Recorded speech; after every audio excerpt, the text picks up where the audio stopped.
So ಈರುಳ್ಳಿ ಬೆಂದ್ಮೇಲೆ ಸ್ವಲ್ಪ ಬೇಕಾದ್ರೆ ನೀವು ರುಚಿಗೆ ತಕ್ಕಷ್ಟು ಉಪ್ಪು ಹಾಕ್ಕೊಳ್ಬೋದು. ಇದನ್ನು ಸಣ್ಣ ಹೆಚ್ಕೊಳ್ಬೇಕು. ಫಸ್ಟು ಸಣ್ಣ ಹೆಚ್ಕೊಂಡು ಆಮೇಲೆ ಈರುಳ್ಳಿ ಕಾದ್ಮೇಲೆ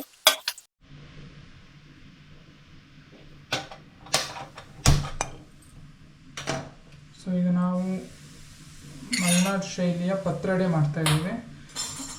ಸೊ ಮೊದಲಿಗೆ ಅದಕ್ಕೆ ಖಾರ ಕಟ್ಕೊಳ್ಬೇಕು. ಸೊ ಅದಕ್ಕೆ ಒಗ್ಗರಣೆ ಮಾಡ್ಕೊತಾ ಇದ್ದೀವಿ. ಸ್ವಲ್ಪ ಎಣ್ಣೆ, ಸ್ವಲ್ಪ ಈರುಳ್ಳಿ, ಸ್ವಲ್ಪ ಚಕ್ಕೆ ಹಾಕಿ ಸ್ವಲ್ಪ ಹುರ್ಕೊಳ್ಬೇಕು. ಫ್ರೈ ಮಾಡ್ಕೊಳ್ಬೇಕು.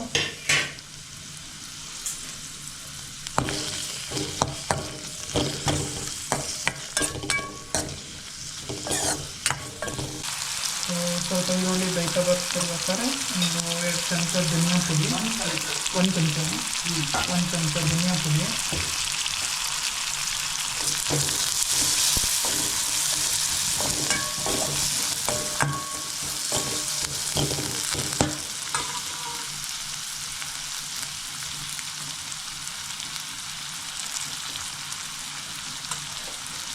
ಮತ್ತು 2 ಸ್ಪೂನ್ ಖಾರದ ಪುಡಿ.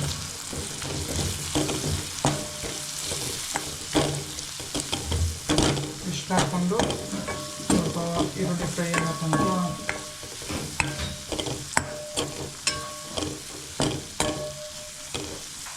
ಫ್ರೈ ಮಾಡಬೇಕು. ಆಮೇಲೆ ಸ್ವಲ್ಪ ಅರಿಶಿಣದ ಪುಡಿ ಹಾಕಬೇಕು.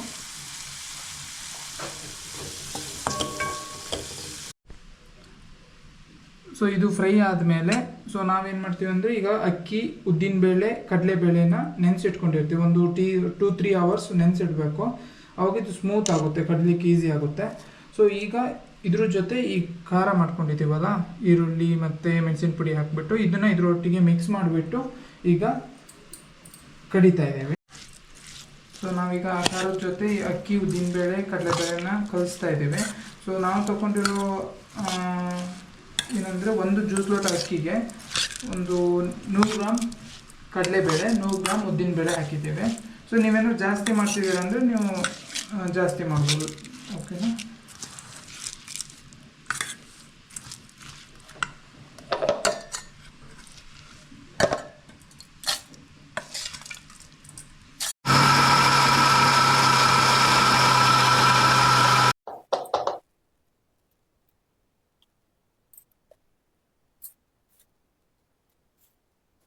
ಸೊ ಖಾರ ರೆಡಿ ಆಯ್ತು. ಈಗ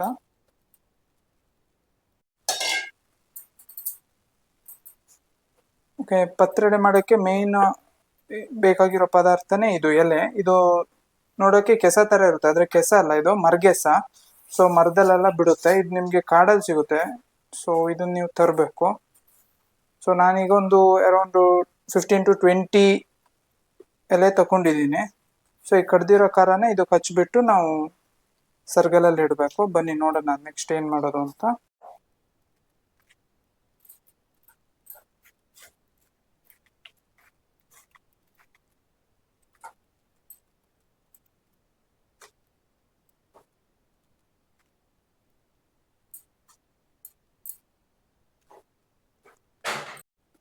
ಓಕೆ, ಸೊ ಖಾರಕ್ಕೆ ಸ್ವಲ್ಪ ಬೇಕಿದ್ರೆ ಸ್ವಲ್ಪ ರುಚಿಗೆ ತಕ್ಕಷ್ಟು ಉಪ್ಪು ಹಾಕ್ಕೊಂಡು ಈ ಎಲೆಗೆ ಹಿಂಗೆ ಸೋರಬೇಕು.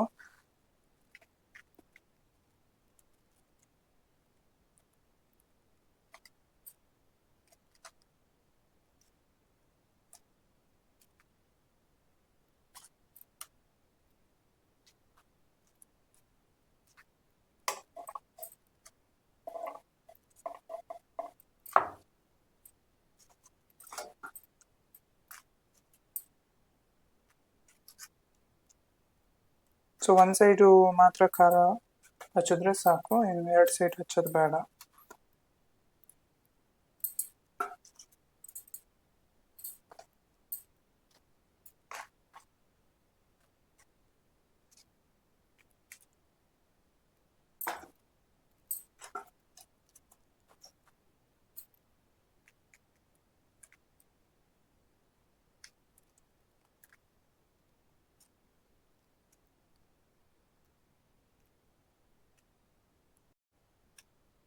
ಓಕೆ, ಖಾರ ಹಚ್ಚಾದ್ಮೇಲೆ ಹೇಗೆ ಸಣ್ಣಕ್ಕೆ ರೋಲ್ ಮಾಡಬೇಕು ಇದನ್ನು.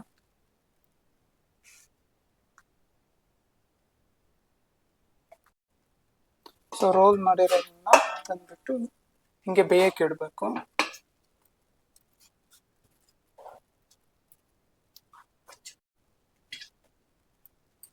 ಸೊ ಇದು ಫುಲ್ ಬೆಂದಾದ್ಮೇಲೆ ಒಂದು ಬಾಣಲಿಗೆ ಸ್ವಲ್ಪ ಎಣ್ಣೆ, ಸೊ ಎಣ್ಣೆ ಕಾದ್ಮೇಲೆ ಈರುಳ್ಳಿ ಹಾಕ್ಬೇಕು. ಈರುಳ್ಳಿ ಸ್ವಲ್ಪ ಫ್ರೈ ಆಗಬೇಕು.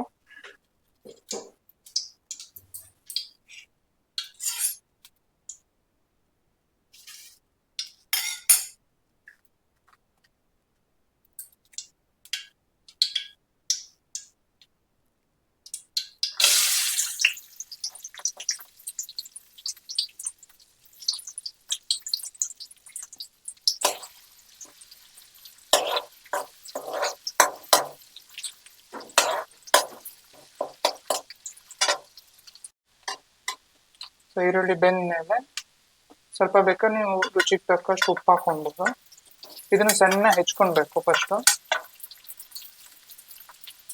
ಸಣ್ಣ ಹೆಚ್ಕೊಂಡು ಆಮೇಲೆ ಈರುಳ್ಳಿ ಕಾದ್ಮೇಲೆ ಬೆಂದ್ಮೇಲೆ ಇದನ್ನು ಹಾಕ್ಬೇಕು.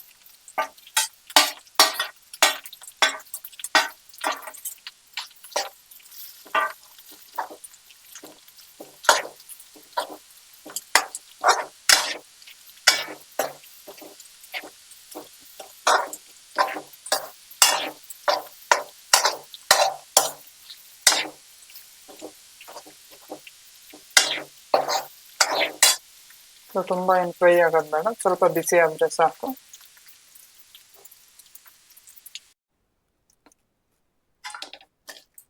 ಸೊ ಸ್ವಲ್ಪ ಬಿಸಿ ಆದರೆ ಸಾಕು. ಇದು ಈವ್ನಿಂಗ್ ಟೈಮ್ ಸ್ನ್ಯಾಕ್ಸ್ಗೆ, ಈವ್ನಿಂಗ್ ಟೈಮ್ ತಿನ್ನಕ್ಕೆ ತುಂಬ ಚೆನ್ನಾಗಾಗುತ್ತೆ. ಬಿಸಿ ಬಿಸಿ ತಿಂದರೆ ತುಂಬ ಚೆನ್ನಾಗಿರುತ್ತೆ.